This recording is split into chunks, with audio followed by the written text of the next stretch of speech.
Bonjour à toutes et à tous et j'espère que vous allez bien. On se retrouve aujourd'hui pour lire le conte de Grimm, Les trois nains de la forêt.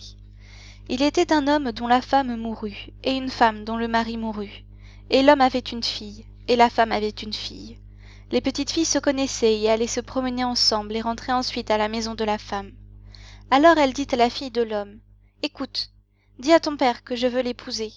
Alors tu auras chaque matin du lait pour te laver et du vin à boire. Tandis que ma fille se lavera dans de l'eau et boira de l'eau. » La petite fille rentra chez elle et raconta à son père ce que la femme avait dit. L'homme. Que dois-je faire? Le mariage est une joie et aussi un tourment. Pour finir, comme il ne parvenait pas à se décider, il retira sa botte et dit. Prends cette botte, la semelle en est percée. Va avec au grenier. Pends-la au gros clou et verse de l'eau dedans. Si elle ne fuit pas, je me marierai, mais si elle fuit, je refuse. La fillette fit ce qu'il lui avait ordonné, mais sous l'effet de l'eau le trou se resserra et la botte se remplit jusqu'au bord. Elle rapporta à son père ce que le sort avait décidé. Alors il monta voir lui-même et il constata que c'était vrai. Il alla demander la veuve en mariage et les noces eurent lieu. Le lendemain, quand les deux jeunes filles se levèrent, la fille de l'homme trouva du lait pour se laver et du vin à boire, tandis que la fille de la femme avait de l'eau pour se laver et de l'eau à boire. Le surlendemain, il y eut pour l'une comme pour l'autre de l'eau pour se laver et de l'eau à boire. Et le troisième jour, la fille de l'homme eut de l'eau pour se laver et de l'eau à boire, tandis que la fille de la femme avait du lait pour se laver et du vin à boire, et on en resta là. La femme se mit à détester cordialement sa belle-fille et ne sut qu'inventer pour lui rendre la vie de plus en plus dure. De plus, elle était jalouse, parce que sa belle-fille était belle et aimable, tandis que sa vraie fille était laide et repoussante. Un jour d'hiver, comme il avait gelé à pierre fendre et que monts et vallées étaient ensevelis sous la neige, la femme confectionna une robe de papier, appela la jeune fille et lui dit « Mets cette robe, va dans la forêt et rapporte-moi un petit panier de fraises, j'en ai envie. »« Mon Dieu, dit la jeune fille, c'est que les fraises ne poussent pas en hiver, la terre est gelée, et puis la neige a tout recouvert. Et pourquoi irais-je dans cette robe de papier? Il fait si froid dehors qu'on en a la laine gelée. Le vent va passer au travers et les ronces me l'arracheront. » Vas-tu encore répliquer? Répondit la belle-mère. Tâche de filer, ne t'avise pas de reparaître avant d'avoir rempli le panier de fraises. Après quoi, elle lui donna un petit bout de pain dur et dit Tu en auras assez pour toute la journée. Et elle pensait qu'elle allait mourir de faim et de froid et qu'elle ne reparaîtrait jamais devant ses yeux. Or la jeune fille était obéissante. Elle mit la robe de papier et s'en alla avec son petit panier. Il n'y avait rien que de la neige à la ronde et l'on ne voyait pas le moindre brin d'herbe. En arrivant dans la forêt, elle aperçut une petite maison où trois nains étaient à la fenêtre. Elle leur souhaita le bonjour et frappa discrètement à la porte. Ils lui crièrent d'entrer. Elle entra dans la pièce et s'assit sur un banc près du poêle afin de se réchauffer et de manger son goûter. Les nains lui dirent « Donne-nous-en un morceau. » Volontiers, dit-elle. Elle coupa son morceau de pain en deux et leur en donna la moitié. Ils lui demandèrent « Que vas-tu faire dans la forêt par ce jour d'hiver avec ta petite robe mince ?»« Ah, dit-elle, il faut que je cherche des fraises pour remplir mon panier et tant que je ne le rapporterai pas, je ne pourrai pas rentrer à la maison. » Quand elle eut mangé son pain, ils lui donnèrent un balai et dirent « Balaie la neige à la porte de derrière. » Mais quand elle fut dehors, les trois petits hommes se dirent « Qu'allons-nous lui donner pour la récompenser d'être si gentille et si bonne et d'avoir partagé son pain avec nous ?» Alors le premier dit « Elle aura le don d'embellir de jour en jour. » Le deuxième dit « Il lui tombera des pièces d'or de la bouche chaque fois qu'elle proférera un mot. » Le troisième dit « Un roi viendra et la prendra pour femme. » Cependant la jeune fille faisait ce que les nains lui avaient dit. Elle balayait la neige derrière la petite maison. Et croyez-vous qu'elle trouva? Rien que des fraises mûres qui faisaient des taches rouges sombres sur la neige. Alors, dans sa joie, elle en ramassa plein son panier, remercia les petits hommes, donna la main à chacun d'eux et rentra chez elle en courant pour rapporter ce que sa belle-mère lui avait demandé. Comme elle disait « bonjour » en entrant, aussitôt une pièce d'or lui tomba de la bouche. Puis elle raconta ce qui lui était arrivé dans la forêt, et à chaque mot qu'elle prononçait, les pièces d'or lui sortaient de la bouche, de sorte que bientôt toute la pièce en fut couverte.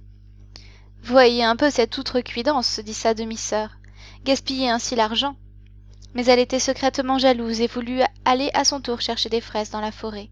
« Non, ma petite fille, dit la mère, il fait trop froid, tu pourrais en mourir. » Mais comme elle ne lui laissait pas de répit, elle finit par céder, lui fit une splendide veste de fourrure qu'elle dut mettre, et lui donna des tartines et un gâteau pour la route.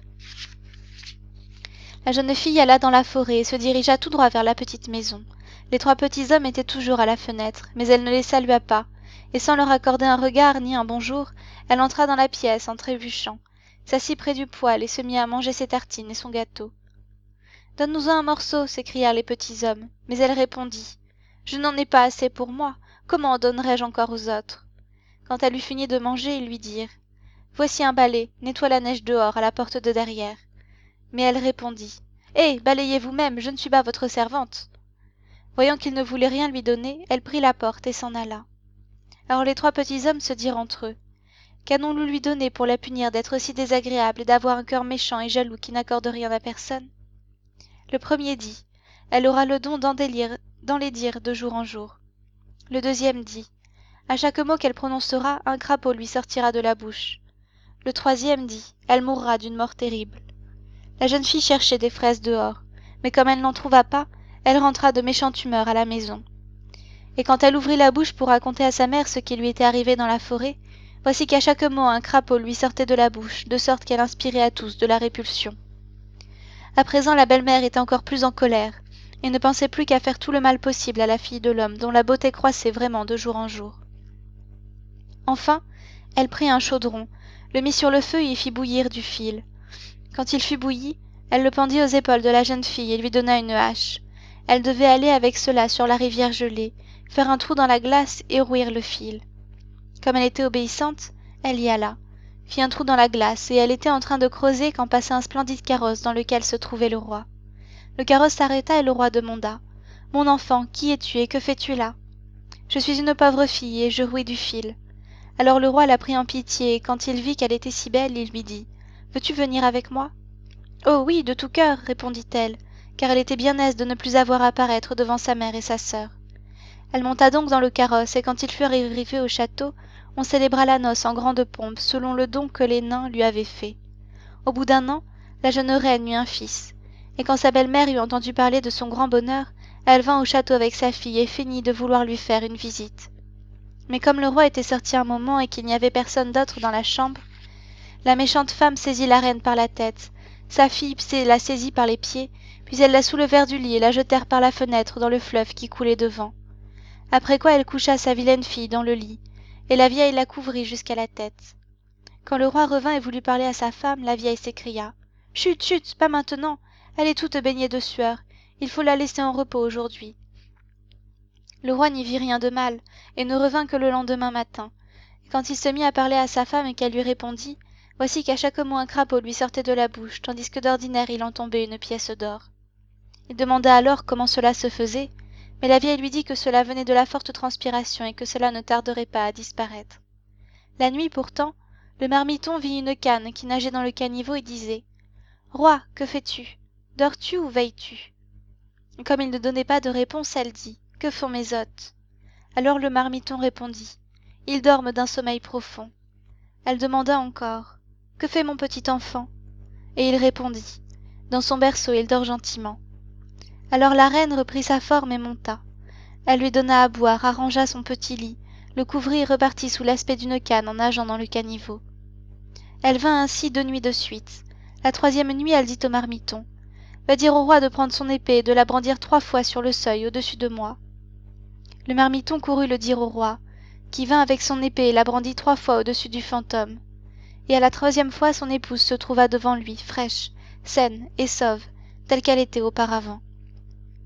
Alors le roi fut en grande joie, mais il tint la reine cachée dans un cabinet jusqu'au dimanche, où l'enfant devait être baptisé. Et quand il fut baptisé, il dit : « Que convient-il de faire à quelqu'un qui en a tiré un autre du lit et l'a jeté à l'eau ? » « Il ne mérite rien de mieux, dit la vieille, que d'être mis dans un tonneau garni de clous que l'on fera rouler du haut de la montagne jusqu'au fleuve. » Alors le roi dit : « Tu as prononcé ta sentence. » Il fit faire un tonneau semblable et mettre la vieille avec sa fille dedans.